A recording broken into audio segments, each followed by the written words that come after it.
بسم الله الرحمن الرحيم يا أيها الذين آمنوا إن كثيرا من الأحبار والرهبان ليأكلون أموال الناس بالباطل ويصدون عن سبيل الله والذين يكنزون الذهب والفضة ولا ينفقونها في سبيل الله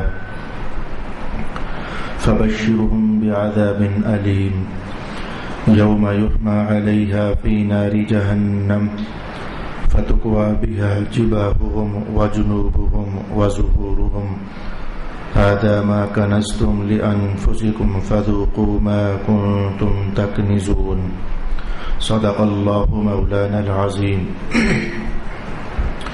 الصلاة والسلام عليك يا سيدي يا رسول الله، الصلاة والسلام عليك يا سيدي يا حبيب الله، الصلاة والسلام عليك يا سيدي يا شفيع المذنبين وعلى آلك وأصحابك يا سيدي يا رحمة للعالمين.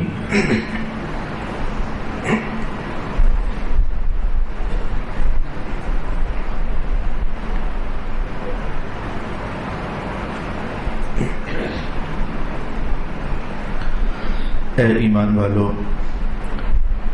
بے شک بہت پادری اور جوگی لوگوں کا مال ناحق کھا جاتے ہیں اور اللہ کی راہ سے روکتے ہیں، اور وہ لوگ جو جوڑ کر رکھتے ہیں سونا اور چاندی اور اسے اللہ کی راہ میں خرچ نہیں کرتے، انہیں خوشخبری سناؤ دردناک عذاب کی،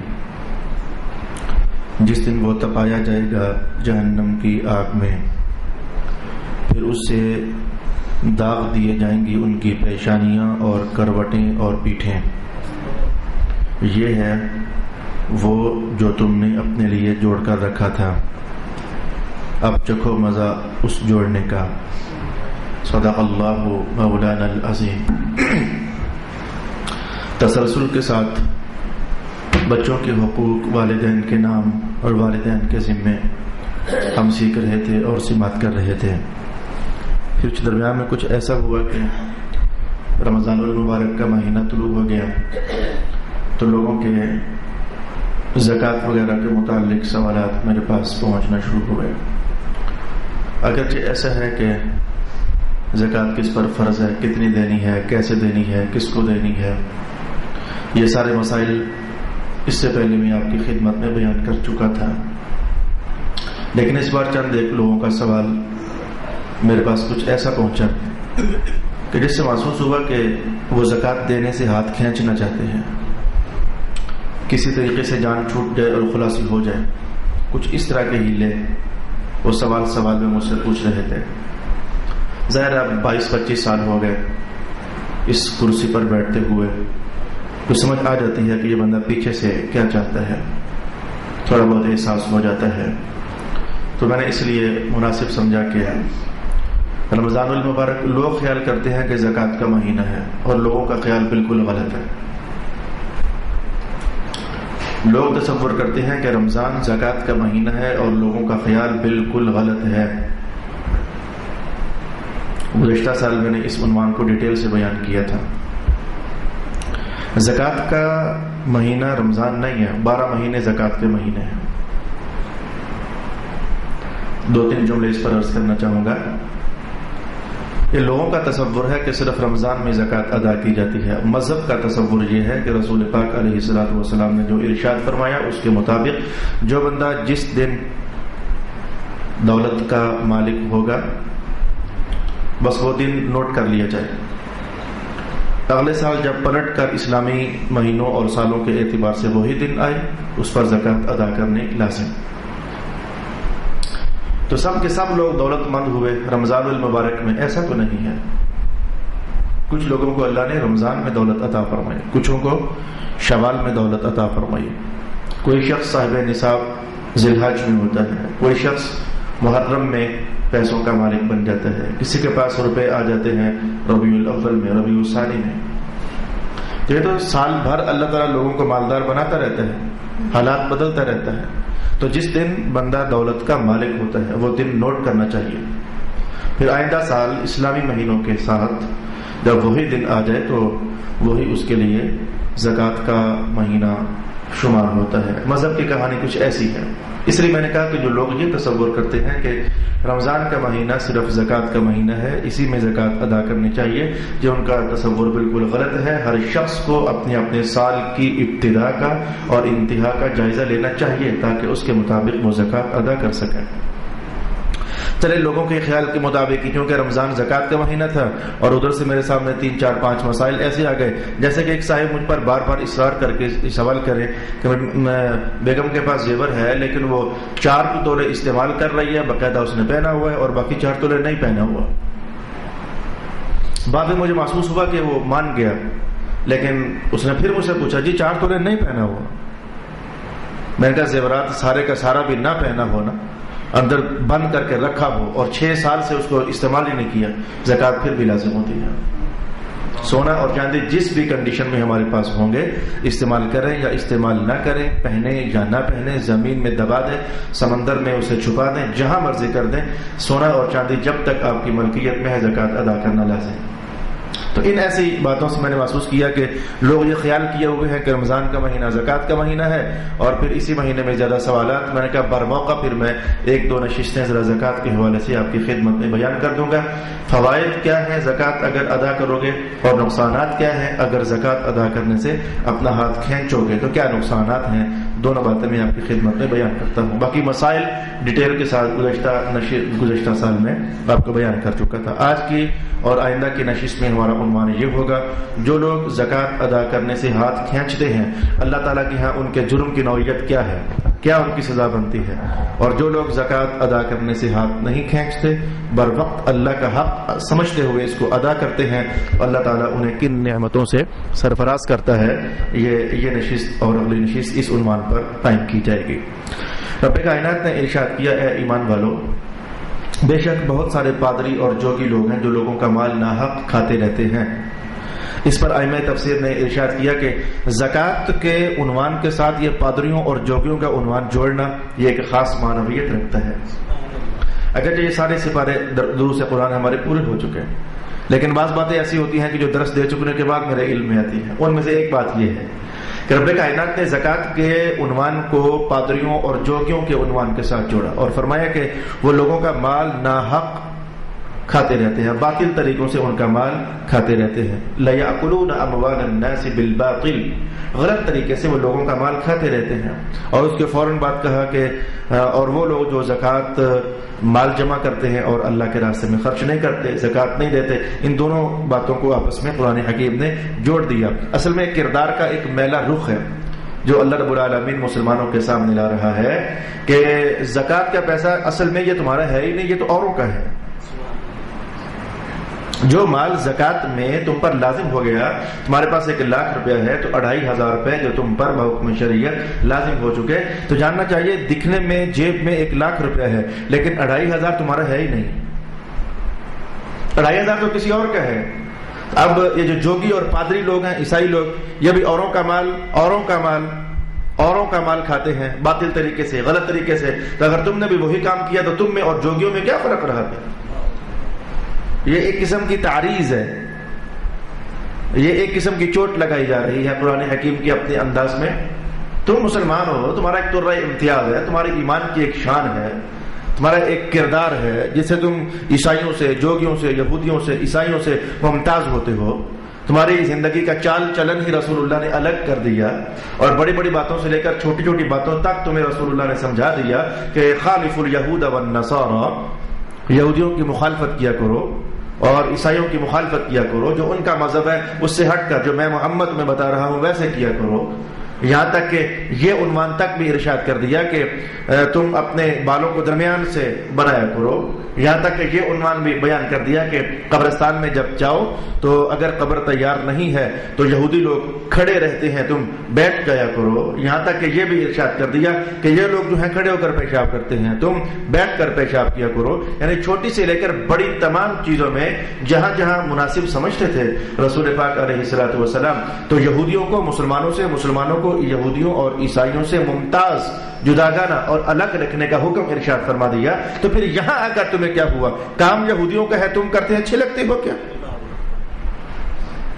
کردار یہودیوں کا ہے اور تم اپناتے ہوئے کیا اچھے لگتے ہو؟ اوروں کا مال کھا جانا، یہ تو یہودیوں کی کہانی ہے، یہ تو عیسائیوں کی کہانی ہے، یہ تو پادریوں اور جوگیوں کی کہانی ہے۔ تو مسلمان کو یہ زیب نہیں دیتا کہ وہ کردار اختیار کرے جو کافروں کا کردار ہوتا ہے۔ اچھا، تو فرمایا کہ والذین یکنزون الذهب، میں کہوں گا کہ یہ کیا تھوڑی سزا ہے؟ یہ بھی تو سزا کا ایک انداز ہے کہ اللہ رب العالمین جیسے ناراضگی ہوتی ہے تو ناراضگی کا اظہار کر رہا ہے کہ وجود ایمان والوں کا اور کردار اندر پھر رہا ہو اور گھوم رہا ہو کافروں کا، یہ کیا ایمان ہوا بھلا؟ اس لیے ٹائٹل یہاں سے یا ایھا الذین آمنو، ٹائٹل یہاں سے شروع کیا، اے ایمان والو، درمیان میں یہودیوں عیسائیوں کی کہانی، اس کے بعد کہا کہ ایمان والوں میں سے پھر جو لوگ مال جمع کرتے ہیں اور زکوٰۃ ادا نہیں کرتے، پھر ان کا یہ حال ہے۔ ان کا حال اب رب کائنات نے ارشاد فرمایا، والذین یکنزون الذهب والفضة، اور وہ لوگ جو سونا جوڑ کر رکھتے ہیں اور چاندی جوڑ کر رکھتے ہیں اور اسے اللہ کے راہ میں خرچ نہیں کرتے۔ ایسی اب لوگ بعض خواتین بھی سوال پوچھتی ہیں، پتہ نہیں فون نمبر کہاں سے لے لیتی ہیں، لیکن وہ بھی اب سوال پوچھتی ہیں۔ ایسی خواتین بھی ہیں جن کے پاس 100 تولے سونا ہے اور 160 تولے کا فگر بھی میرے پاس ہے، اور لگتا ہے مجھے کہ 210 تولے کا فگر بھی میرے پاس ہے۔ ہمارے پاس 160 تولے سونا ہے، ہمارے پاس 100 تولے سونا ہے، اور ہمارے پاس 210 تولے سونا ہے۔ تو پوچھا کیا زکوٰۃ دیتی ہو بہن؟ یہ تو ہمارے میاں کو پتا ہوگا۔ اعوذ باللہ من الشیطان الرجیم۔ مال آپ کا اور میاں کو پتا ہوگا، اور میاں کو پتا ہی نہیں ہے، میاں کے پاس اپنی بڑی دولت ہے۔ آپ سمجھے قرآن حکیم کہ اللہ سے مال جیسے لینے میں اے انسان تو حریص ہے، جب اللہ تعالیٰ پھر بطور امتحان حکم جاری کرے کہ اس میں سے اتنا حصہ نکال کر، میں کہہ رہا ہوں جس نے دیا ہے نا، میں کہہ رہا ہوں نکال کر اوروں کو دے دے، تو اب ایسے میں پھر ادھر ادھر جملے نہ پھیرا کرو، تم جیسے نماز کا حکم ہر ایک پر الگ سے لازم۔ کبھی آپ نے کہا کہ میرے ابا جی نے پڑھ لیا تو میرے بھی ہو گئے، کبھی سوچا کہ اماں نے پڑھ لی ہے تو میرے بھی ہو گئے۔ بھائی نماز کا حکم ہر ایک پر الگ اپلائی ہوتا ہے، تو ایسے ہی حج کا حکم ہر ایک پر الگ ہوتا ہے، روزے کا حکم ہر ایک پر الگ ہوتا ہے، تو زکوٰۃ کا حکم بھی تو ہر ایک پر الگ ہوتا ہے۔ یہ کیا بات ہوئی کہ زکوٰۃ کے موقع پر آ کر بندہ اوروں کے ذمہ ڈالے کہ انہیں پتا ہوگا؟ بہت بڑی غلطی ہے۔ فرمایا والذین یکنزون الذهب والفضة، وہ لوگ جو سونا جمع کر کے رکھتے ہیں اور چاندی جمع کر کے رکھتے ہیں۔ میرا دھیان پڑ گیا راولپنڈی کے ایک خاندان کی طرف، سونا ڈھیر جمع کر دیا، ڈھیروں سونا جمع کر دیا، لیکن زکوٰۃ کی خبر کبھی ہم نے نہ پائی۔ ہمیشہ علم میں یہ کہ بس زکوٰۃ نہیں ادا ہوتی، زکوٰۃ نہیں ادا ہوتی، زکوٰۃ نہیں ادا ہوتی۔ ایک بار پھر اللہ پاک نے سزا دے دی، اور وہ سزا یہ تھی کہ انہی کے گھر کا چوکیدار ان کا سارا زیور اٹھا کر بھاگ گیا، اور آج تک اس کا پتہ نہیں چل سکا۔ اللہ پاک ہے نا، اگر صحیح نہیں دو گے تو پھر اللہ تعالیٰ وہ اپنی طاقت سے تمہیں فارغ کر دے گا اور ہاتھ ملتے رہ جاؤ گے، تمہارے گھروں کے چوکیدار تمہارا مال اٹھا کر لے جائیں گے۔ یہ گزشتہ سال کی کہانی میرے پاس پہنچی۔ میں اس پر عن قریب ایک حدیث بتانے والا ہوں، وہ میں نے یہ واقعہ ذرا وقت سے پہلے بتا دیا، لیکن ایک حدیث عن قریب میں یہ آیت پوری کر لوں تو پھر آپ کو بتانے والا ہوں۔ تو وَلَا يُنْفِقُونَهَا فِي سَبِيلِ اللَّهِ، مال جمع ہو گیا لیکن اللہ کے راستے میں خرچ نہیں کیا، فَبَشِّرْهُمْ بِعَذَابٍ أَلِيمٍ، تو انہیں بس آپ دردناک عذاب کی خوشخبری دے دیجئے۔ اس وقت میرا عنوان چونکہ علم و تفسیر نہیں ہے، وغیرہ عذاب اور خوشخبری یہ دونوں باتیں بالکل الگ الگ باتیں ہیں اور بہت قابل توجہ باتیں ہیں۔ یہ خوشخبریاں تو اچھی خبر کو کہتے ہیں، تو کہنا کہ اسے اچھی خبر دے دو دردناک عذاب کی، میں اس موقع پر یہاں کچھ نہیں بولنا چاہتا، میں اپنے عنوان پر بڑھنا چاہتا ہوں۔ تو ان کے لیے دردناک عذاب ہے، یوم یحمى علیہا، وہ دردناک عذاب ہے کیا؟ ایک دن ایسا آنے والا ہے کہ ان کا یہ سونا دوزخ میں جا کر تپا دیا جائے گا، ان کی یہ چاندی دوزخ میں جا کر تپا دی جائے گی۔ اگر حدیث کا بیان ساتھ جوڑ لیا جائے تو یہاں تو ہمارے پاس زیورات ایک مخصوص شکل و صورت میں ہوتے ہیں، لیکن تب ان کے پترے لمبے لمبے بنا دیے جائیں گے، جیسے وہ لوہے کے پترے ہوتے ہیں لمبے لمبے پٹیاں، تو پھر وہ پترے جو ہیں وہ دوزخ میں ہیٹ اپ کیے جائیں گے اور پگھل کر اللہ گرنے نہیں دے گا، وہ آگ سرخ ہو جائے گا نا، رہے گا ویسا ہی۔ یہاں تو سونا پگھل کر تو وہ خطرے بن جاتا ہے، چاندی پگھل کر قطرے بن جاتی ہے، لیکن وہاں اللہ کا نظام کچھ ایسا ہے، وہ گرم آگ سرخ ہو جائے گا لیکن وہ قطرے بن کر ٹپک نہیں جائے گا. تو وہ آگ کا شعلہ جب سونا اور چاندی بنا دیے جائیں گے تو پھر وہ لا کر کے تو ان کے ماتھے پر ایسے رگڑا جائے گا. اور کبھی آپ کو کوئی گرم چیز ہاتھ میں پکڑنے کا تجربہ ہوا ہو تو اس کا اندازہ اور احساس پھر کیا جا سکتا ہے. وہ پترے پھر لے جائیں گے اور دوزخ میں ہیٹ اپ کرنے کے بعد اب ان کی وکھیوں میں اور پہلوؤں میں ایسے داغ ڈالے جائیں گے. داغ تو فوراً ڈلے گا، وہ جلد جل جاتی ہے، فوراً داغ ڈل جاتا ہے، اور پھر دوبارہ ان پتھروں کو دوزخ میں لے جایا جائے گا اور آگ کی طرح گرم کر کے تو پھر ان کو پیٹھوں پہ اعلیٰ ظہورہم، پیٹھوں پر پھیرا جائے گا. جب بندہ چیخے گا اور تڑپے گا تب فرشتہ کہے گا ھذا ما کنزتم لانفسکم، ھذا ما کنزتم لانفسکم. رونے کی حاجت نہیں ہے، اب کیوں پیٹتے ہو، اب کیوں شور مچاتے ہو، یہ تمہارا ہی مال ہے، تم کہتے تھے یہ میرا ہے تو آج تجھے ہی دیا جا رہا ہے نا، یہ تمہارا ہی مال ہے. فذوقوا ما کنتم تکنزون، جو تم نے لیا اللہ سے لیکن واپس نہیں کیا، آج پھر اس کا مزہ چکھو. فذوقوا ما کنتم تکنزون. آپ نے ایک عنوان سماعت کر لیا بغیر لمبی چوڑی تفسیر کی، آپ کو فوراً سزا سمجھ آ گئی. قرآن حکیم اپنے بیان میں کافی اور شافی ہے. آئے میں حدیث کی طرف رجوع کرنا چاہوں گا. رسول پاک صلی اللہ علیہ وآلہ وسلم ارشاد فرماتے ہیں، امام بخاری نے اس حدیث پاک کو نقل کیا کہ رسول اللہ علیہ السلام فرماتے ہیں کہ زکوٰۃ کا مال جس مال سے بھی مل جائے گا اسے ہلاک کر دے گا. حدیث کا متن ختم ہوا. زکوٰۃ کا مال جب بھی کسی مال سے مل جائے گا تو اسے ہلاک کر دے گا. محدثین نے اس جملے کو دو طریقے سے سمجھا، دو معانی بیان کیے اور دونوں قابل توجہ اور دونوں قابل عمل. اس حدیث کا ایک معنی یہ سمجھا گیا کہ زکوٰۃ کا مال تمہارے مال سے مل گیا، اس کی تصویر نمبر 1 یہ ہے اور ایسا ہے، یہی معنی ہے. زکوٰۃ کا مال تمہارے مال سے مل گیا، اس کی تصویر نمبر 1 یہ ہے کہ میں ایک غریب آدمی ہوں. تو آپ سب جانتے ہو کہ میں ایک غریب آدمی ہوں، یہ بطور مثال. وغیرہ شکر الحمدللہ میں زکوٰۃ دینے والا ہوں، لینے والا نہیں، اپنے ذات کی حد تک اللہ کا فضل ہے. میں ایک غریب آدمی ہوں تو میرے محلے دار جانتے ہیں کہ یہ غریب آدمی ہے، چلے زکوٰۃ دینی چاہیے. ایک صاحب آئے 2000 دے گئے، دوسرے صاحب آئے 5000 دے گئے، ایک آیا 500 دے گیا، تیسرا آیا 6000 دے گیا، چوتھا آیا 10000 دے گیا. وہ کرتے کرتے کرتے ہو ایسا گیا کہ میں خود اس درجے میں آ گیا کہ اچانک اللہ کا حکم، وہ تیرے پاس مال بہت ہے، تو خود زکوٰۃ دینے والا بن چکا ہے. یہ غریب لوگوں کو خاص کر کے اس عنوان پر توجہ کرنے چاہیے.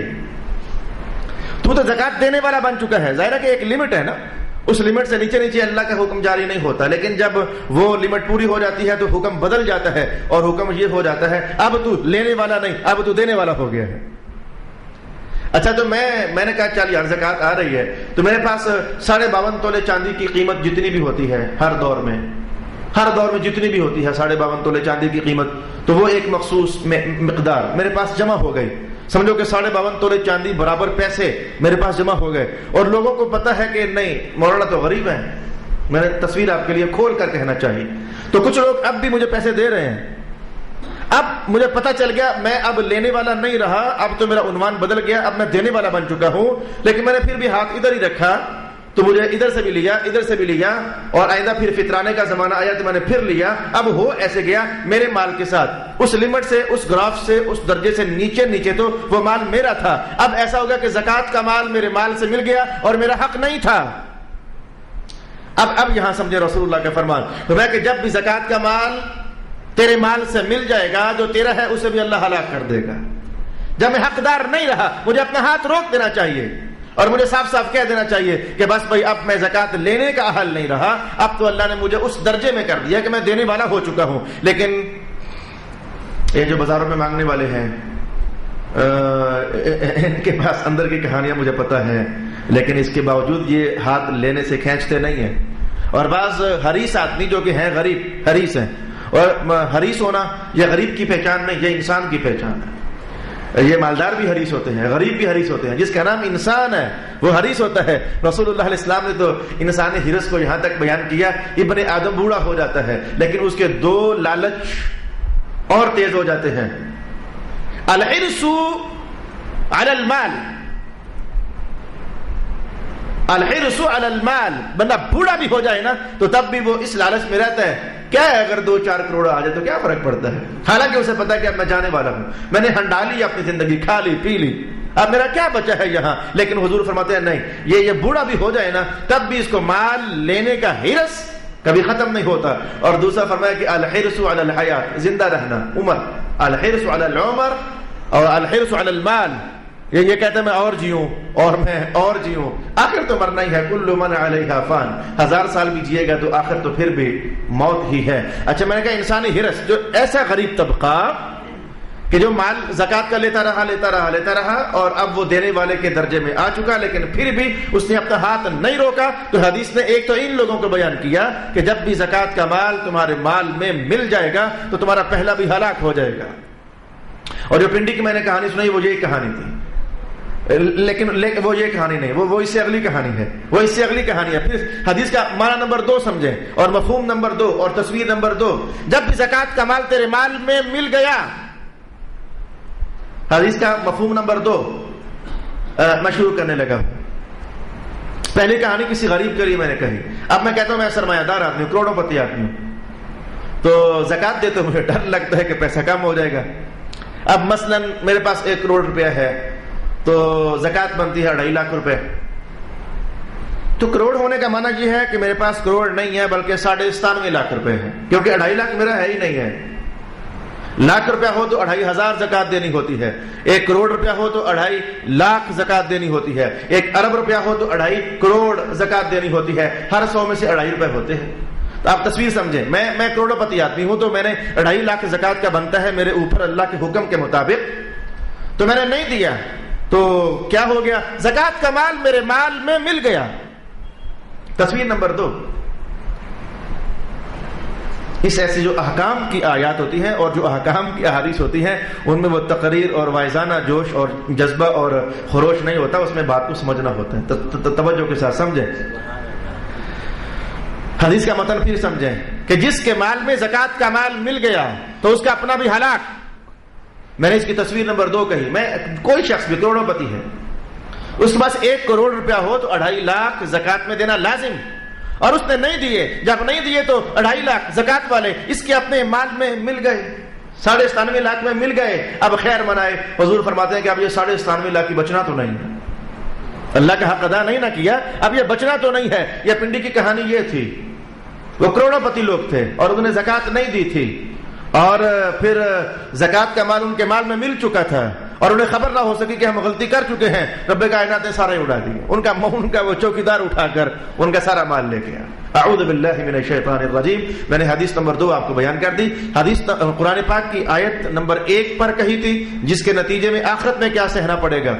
صاحب مال کو آپ نے وہ نتیجہ سماعت کیا. حدیث نمبر 2 پر میں نے حدیث بیان کی جس میں دنیا میں آپ کو اس کا کیا نتیجہ بھگتنا پڑے گا.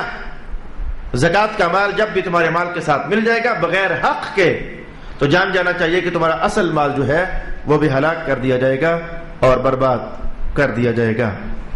ایک تیسرا معنی بھی بیان کیا گیا، ایک تیسرا معنی بھی بیان کر دیا گیا، وہ بہت حساس معنی ہے، اور اس تیسرے معنی کو لے کر ہم اپنی زندگی کے مختلف شعبہ جات میں رہتے ہوئے مذہب کی ایک باریک اور خطرناک کہانی سیکھ سکتے ہیں. ایک تیسرا معنی بھی بیان کیا، دھیان رکھیں. اس تیسرے معنی پر رک کر کے میں آپ کو اور بھی بہت کچھ کہنا چاہوں گا. اس ایک حدیث کو کم از کم توجہ کے ساتھ سمجھیں. متن پھر میں تلاوت کرتا ہوں. جب بھی زکات کا مال تمہارے مال کے ساتھ مل گیا تو تمہارا اپنا بھی ہلاک ہو جائے گا. اس کا ایک اور معنی یہ بیان کیا گیا کہ جو تمہارے پاس مال تھا تمہارے لیے، تمہارا اپنا حق وہ تمہارے لیے حلال تھا، تو جو تمہارے اوپر بطور زکات لازم ہو چکا تھا وہ تمہارے پاس موجود ہے، وہ تمہارا نہیں ہے، وہ غریبوں کا حق ہے، وہ غریبوں کو دے دینا چاہیے. اس کا تمہارے پاس رہنا حرام. مشکل ترین معنی ہے، اس لیے میں ذرا آہستہ آہستہ بول رہا ہوں. 1 لاکھ روپیہ میرے پاس ہو تو 97,500 روپیہ میرا، وہ میرے لیے حلال. 2,500 روپیہ میرا نہیں، وہ غریب کا، تو اسے میں اپنے پاس رکھوں تو یہ حرام. تو میرے پاس 2 طرح کے مال ہو گئے. 2,500 میرے پاس رہا حرام، 97,500 میرے پاس رہا حلال. تصویر جمع کریں. اس حدیث کا معنی نمبر 3 یہ بیان کیا گیا، میں نے لاکھ میں سے 2500 دے دینا تھا، وہ میرا نہیں تھا. 97,500 میرا تھا تو میں نے ابھی تک نہیں دیا، تو میرے پاس 2 طرح کے مال ہو گئے. 2500 میرے لیے حرام کیونکہ میرا حق نہیں ہے، غریب کا حق ہے. 97,500 میرے لیے حلال. تو ایک جگہ پر حرام اور حلال اکٹھے ہوئے پڑے میری ملکیت میں، میرے بینک بیلنس میں حرام اور حلال اکٹھے ہوئے پڑے. حرام پلید ہوتا ہے، فاسد ہوتا ہے، بربادی کے لائق ہوتا ہے. حلال برکت والا ہوتا ہے، باقی رہنے والا ہوتا ہے. تو حدیث کا مطلب میں کہ یہ زکات کا مال تیرے مال کو بھی خراب کر دے گا، ہلاک کر دے گا. یعنی وہ جو حرام تھا تیرے حلال کو بھی حرام کر دے گا. وہ جو 2500 تو نے اپنے پاس سنبھال کر رکھا اور کا حق تھا، وہ حرام تیرے حلال کو بھی حرام کر دے گا، ہلاک کر دے گا. حرام ہلاکت ہی کا تو نام ہے. تیرے 97,500 کو بھی ہلاک کر دے گا. تیسرا معنی یعنی حرام کر دے گا. اور مذہب کا ضابطہ یاد رکھیں، جب بھی کسی جگہ پر حلت اور حرمت متعارض ہو جائیں تو ترجیح حرمت کو ہوتی ہے. یہ میں بات مشکل کھول بیٹھا ہوں لیکن اللہ میری مدد کرے گا، میں آپ کو سمجھاتا ہوں. قرآن پاک میں کچھ آیات ایسی ہیں کہ جن کا معنی یہ نکلتا ہے کہ شراب پینا جائز ہے. کچھ آیات ایسی بھی ہیں کہ جن کا مطلب یہ بنتا ہے کہ شراب پینا حرام ہے. ظاہر ہے کہ اسلام کے پہلے دور میں شراب کا پینا حلال تھا، اور جو پھر بات آگے بڑھ گئی تو شراب کا پینا حرام ہو گیا. ہے قرآن دونوں آیتیں موجود ہیں. عنوان شراب کا پینا، اسی پر یہ حکم بھی آیا حلال ہے، اور اس پر یہ حکم بھی آیا حرام ہے. تو جب بھی ایک شے پر 2 حکم چلیں، ایک جگہ جب بھی حرام اور حلال اکٹھا ہونا چاہے تو رسول پاک علیہ الصلوۃ والسلام فرماتے ہیں وہ حرام کو ترجیح ہوتی ہے. یعنی مجموعی طور پر حکم اور فتویٰ حرام ہونے کا جاری کیا جائے گا. حلال اور حرام جب اکٹھے ہو جائیں ایک عنوان پر تو فتویٰ حرام ہونے پر جاری کیا جاتا ہے. لہذا آپ سمجھے کہ یہ صرف زکات میں نہیں ہے، یہ شراب کے اندر آپ ایسا دیکھ سکتے ہیں، اور مذہب کے بہت سارے عنوانات پر. لہذا اب میں یہ کہہ کر میں نے کہا تھا میں 2 3 4 5 باتیں آپ کی خدمت میں اور بھی بیان کروں گا. دیکھو میرے بھائی، آپ دکانوں پر بیٹھتے ہو تو دکانوں پر، دفتروں میں کام کرتے ہو تو دفتروں میں کام کرتے ہو، جہاں بھی رہ کر آپ رزق کماتے ہو، مہینہ بھر کی محنت کو اگر آپ نے وہ تھوڑا سا درمیان میں حرام ڈال دیا نا تو حرام اور حلال جب بھی اکٹھا ہوگا تو معاملہ سارے کا سارا پلید ہو جاتا ہوتا ہے. اپنے رزقوں کا خیال کریں. اب میں ایک مثال کہہ کر کے آپ کو کہوں، اپنے رزقوں کا خیال کریں. حرام اور حلال کوشش کریں کہ رزق اول سے لے کر آخر تک سارے کا سارا حلال واقعہ ہو، اور حرام ہونے سے اپنے مال کو بچائیں. میں نے حدیث کا ایک عنوان 3 مفاہیم کے ساتھ اور 3 معانی کے ساتھ پورا کیا. رسول پاک علیہ الصلوۃ والسلام ارشاد فرماتے ہیں کہ جب بھی زکوٰۃ کا مال کسی مال میں مل جائے گا تو اللہ تعالیٰ اس اصل مال کو بھی ہلاک فرما دیتا ہے. او کما قال النبی صلی اللہ علیہ وآلہ وسلم. ہمارے جسم میں کچھ نازک حصے ہوتے ہیں. حدیث نمبر 3 شروع کرنے سے پہلے آپ کا ذہن تیار کروں. ہمارے جسم میں کچھ نازک حصے ہوتے ہیں. ان نازک حصوں میں سے جیسے کہ سینہ. آپ پشت پر کسی سے ضرب کھاؤ، تھپڑ کھاؤ، پشت پر قابل برداشت ہوتا ہے، لیکن سینے پر تھپڑ کھاؤ تو قابل برداشت نہیں ہوتا. پھر سینے میں ایک اور جگہ ہے جو بہت ہی نازک ہوتی ہے. سینے کے اوپر جو نپل ہے چھوٹا سا، آپ مرد لوگ محسوس تو کر سکتے ہو، یہ سینے پر جو چھوٹا سا نپل ہے تو یہ اور بھی نازک. اگر اس پر کوئی چوٹ اور ضرب لگ جائے تو ناقابل برداشت، کمال درجے میں ناقابل برداشت. اب سنو حدیث کا بیان. رسول پاک علیہ السلام فرماتے ہیں کہ جن لوگوں نے زکوٰۃ ادا نہیں کی، قیامت والے دن اللہ تعالی پتھروں کو دوزخ میں گرم کر کے ان کے سینے پر جو نپل ہے، پستان، وہاں رکھے گا اور وہاں رکھ کر دبائے گا، اور اتنا دبائے گا کہ وہ سینہ پھاڑ کر پیچھے سے باہر نکل جائے گا. اس حدیث کو سمجھو. آخر اتنی کڑی سزائیں، جرم بہت قوی ہے، کڑا ترین جرم ہے کہ وہ سینے کے نپل پر وہ گرم پتھر رکھ کر فرشتے دبائیں گے، اور دبا کر وہ اتنا ہیٹ اپ ہوگا کہ ہڈیاں پگھل جائیں گی یا ٹوٹ جائیں گی. اللہ بہتر جاننے والا ہے. وہ تمہاری پشت کی طرف سے نکل جائے گا. اور پھر فرمایا کہ اللہ تعالیٰ اسی پتھر کو پھر گرم کر کے تمہاری پشت پر رکھ کر تو سینے کے پستان اور نپل کی طرف سے باہر نکال دے گا. یعنی جسم کے اندر چھید، سوراخ کیے جا رہے ہیں، اور نرم اور نازک حصوں کے حساب سے اللہ تعالیٰ وہ چھید فرما رہا ہے. اور ایسا بھی ہوا کہ پھر حضور نے فرمایا کہ اسی پتھر کو پھر گرم کیا جائے گا، اور یہ جو ہماری یہ گردن جہاں خط شروع ہوتی ہے، گردن جسے ہم پنجابی میں کھتی کہتے ہیں، گدی، تو وہ پتھر گدی سے رکھ کر کے تو کچھ اس اینگل سے دبایا جائے گا کہ وہ ماتھے کی ہڈی سے باہر نکلے گا، انہیں تمہارے وہ مغز کو، اللہ نہ کرے تو میں تمہارے بول رہا ہوں، اللہ نہ کرے تم میں سے کوئی بھی دوزخ میں جائے، لیکن جو ایسا ہے وہ گدی پر وہ پتھر رکھ کر دبایا جائے گا، وہ مغز ہڈیاں سب پھاڑتا ہوا پیشانی سے باہر نکل آئے گا. اور پھر رسول اللہ علیہ السلام نے یہ بھی فرمایا کہ ایک کروٹ میں وہ پتھر گرم کر کے رکھا جائے گا اور دبایا جائے گا اور ادھر سے آ کر وہ باہر نکل جائے گا. او کما قال النبی صلی اللہ علیہ وآلہ وسلم، وآخر دعوانا ان الحمد للہ رب العالمین.